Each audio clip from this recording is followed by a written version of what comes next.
राहुल गांधी की भारत जोड़ो यात्रा मध्य प्रदेश के इंदौर आ चुकी है, लेकिन इसी बीच ऐसा क्या हुआ जो अचानक यात्रा रुक गई और वो क्यों?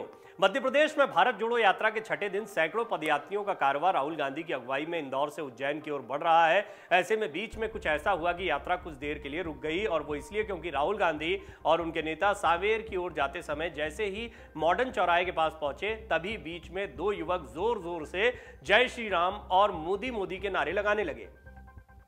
युवकों के जय श्री राम और मोदी मोदी के नारे लगाते वक्त यात्रा कुछ देर के लिए रुक गई।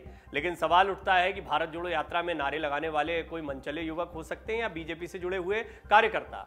यात्रा के दौरान युवकों को नारे लगाते देख राहुल गांधी रुक गए और उन्होंने युवाओं को बुलाने के लिए कहा, लेकिन तब तक दोनों युवक वहां से भाग गए। इसके बाद यात्रा आगे बढ़ गई। तभी राहुल गांधी ने दोनों युवकों को बुलाया, लेकिन तब तक वो दोनों निकल चुके थे। सोशल मीडिया पर इन दो युवकों का नारे लगाने वाला वीडियो बड़ी तेजी से वायरल हो रहा है। राहुल गांधी के नेतृत्व में कन्याकुमारी से शुरू हुई कांग्रेस की भारत जोड़ो यात्रा कश्मीर तक जानी है। भारत जोड़ो यात्रा अभी मध्य प्रदेश में है। प्रदेश में सोमवार को भारत जोड़ो यात्रा का छठा दिन है। यात्रा के दौरान राहुल गांधी ने इंदौर में अपना रंग जमा दिया। कांग्रेस सांसद राहुल गांधी इंदौर के वैष्णव कॉलेज के पास पहुंचे और उनका कहना था कि इस यात्रा को प्यार, भरोसा, शक्ति मिली है। यात्रा शुरू होते वक्त कहा जा रहा था कि केरल में सफल रहेगी, बाकी जगह नहीं चलेगी। इसके बाद यात्रा कर्नाटक, महाराष्ट्र गई। इसके बाद मध्य प्रदेश में यात्रा है। हर जगह यात्रा को जबरदस्त रिस्पॉन्स मिला। इंदौर में रविवार को जब राहुल गांधी एक जनसभा को संबोधित कर रहे थे तो उन्होंने कांग्रेस कार्यकर्ताओं को बब्बर शेर और शेरनिया कहकर पुकारा था। राहुल गांधी का कहना है कि करीब 80 दिन हो चुके हैं, हम कन्याकुमारी से कश्मीर की यात्रा पर चल रहे हैं। इंदौर ने हमें बता दिया है कि केवल कांग्रेस कार्यकर्ता ही नहीं, 100 यात्री नहीं, पूरे हिंदुस्तान की जनता हमारे साथ चल रही है। आज उन्होंने महिला सफाई कर्मियों के साथ फोटो भी खिंचवाई। मध्य प्रदेश में भारत जोड़ो यात्रा को लेकर कांग्रेस के कार्यकर्ताओं में उत्साह देखा जा रहा है। कांग्रेस के कार्यकर्ता और नेता एक ही मांग जोरों से उठा रहे हैं, और मांग ये है कि भगवान महाकाल की नगरी उज्जैन में राहुल गांधी को कम से कम 4 से 5 किलोमीटर पैदल चलना चाहिए। लेकिन आखिर कांग्रेस नेता राहुल को पैदल क्यों चलाना चाहते हैं? कांग्रेस नेता और भारत जोड़ो यात्रा के समन्वयक बताते हैं कि निनौरा से राहुल गांधी 4 पहिया वाहन पर सवार होकर भगवान महाकाल का आशीर्वाद लेने के लिए पहुंचेंगे। महाकालेश्वर मंदिर से वो वाहन से सीधे सभा स्थल जाएंगे, जहां आम सभा को संबोधित करेंगे। मध्य प्रदेश में एकमात्र आम सभा धार्मिक नगरी उज्जैन में ही हो रही है। यहां पर आम सभा को संबोधित करने के बाद कांग्रेस के पूर्व अध्यक्ष राहुल गांधी आगर रोड पर स्थित निजी महाविद्यालय पर पहुंचेंगे। उनकी ये यात्रा भी 4 पहिया वाहन से ही तय है। यात्रा की शुरुआत इंदौर के बड़ा गणपति चौराहे से हुई और रास्ते में एक साइकिल सवार भी यात्रा में शामिल हुआ। कांग्रेस के पूर्व अध्यक्ष कुछ पलों के लिए पैदल यात्रा को विराम देते हुए उसकी साइकिल के पैडल मारते नजर आए। साइकिल से पहले राहुल यात्रा के दौरान बुलेट बाइक भी चलाते हुए नजर आए थे। साल 2023 में मध्य प्रदेश में विधानसभा चुनाव होना है। ऐसे में राहुल गांधी की यात्रा को विधानसभा चुनाव के पहले तैयारियों में काफी महत्वपूर्ण माना जा रहा है। अभी तक कांग्रेस द्वारा इस यात्रा को गैर राजनीतिक बताया जा रहा है, लेकिन यात्रा का जिस प्रकार से स्वरूप अब बन रहा है उससे हर वर्ग को यात्रा के माध्यम से कांग्रेस से जोड़ने की कोशिश भी हो रही है, और निश्चित तौर पर हर जगह पर चुनावों को ध्यान में रखते हुए भी एक रणनीति बनाई जा रही है। कार्यकर्ताओं को एक्टिव किया जा रहा है। भारत जोड़ो यात्रा के दौरान हो रही सभा और दिए जा रहे बयानों को लेकर सियासत भी गरमा रही है। इस सब के बीच में राहुल गांधी की इंदौर पहुंची यात्रा के दौरान दो युवकों ने जोर जोर से जय जय श्री राम और मोदी मोदी के नारे लगाए थे।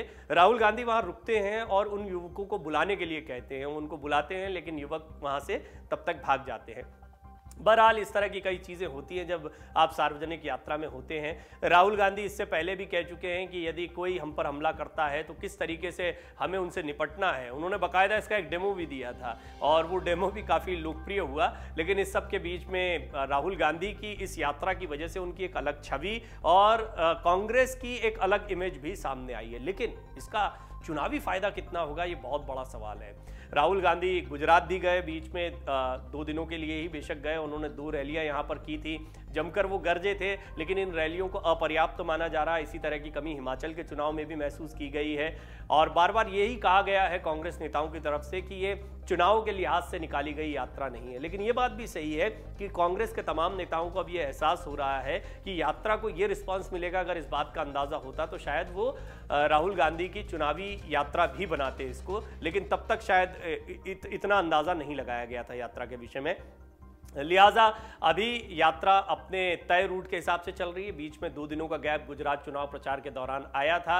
इंदौर में यात्रा है। ये इंदौर का बेल्ट इसलिए बहुत महत्वपूर्ण है क्योंकि ये बीजेपी का गढ़ भी माना जाता है। और उज्जैन महाकाल कॉरिडोर का भी लोकार्पण किया प्रधानमंत्री मोदी ने। उज्जैन काफी चर्चा में रहा था। महाकालेश्वर, ओंकारेश्वर 2 ज्योतिर्लिंग हैं, आसपास हैं। और ओंकारेश्वर में पहले पूजा की राहुल गांधी ने, उसके बाद में अब वो महाकाल की पूजा अर्चना करेंगे। तो इसको धर्म के लिहाज से, राहुल गांधी की नई इमेज के लिहाज से और मध्य प्रदेश के इस बेल्ट में कांग्रेस को मजबूत करने के लिहाज से बहुत महत्वपूर्ण माना जा रहा है। टंटिया मामा की जन्मस्थली पर भी गए राहुल गांधी। यहां पर आदिवासी समाज को उन्होंने संबोधित किया और आदिवासी वोट बैंक पर भी कांग्रेस की खासी निगाह है। आपको नहीं भूलना चाहिए कि पिछले विधानसभा चुनाव में कांग्रेस ने अच्छा प्रदर्शन किया था। कांग्रेस को उम्मीद है कि वो एक बार फिर वैसा ही प्रदर्शन कर पाएगी।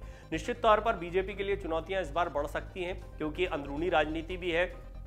शिवराज सिंह चौहान ने हालांकि इस बीच अगर भारत जोड़ो यात्रा पर टिप्पणी को लेकर देखा जाए तो पाकिस्तान जिंदाबाद के जो नारे लगे थे उस पर बहुत कड़ी प्रतिक्रिया दी थी और उन्होंने कहा था कि भारत तोड़ने वालों को साथ में जोड़ रहे हो, ये कैसा भारत जोड़ रहे हो।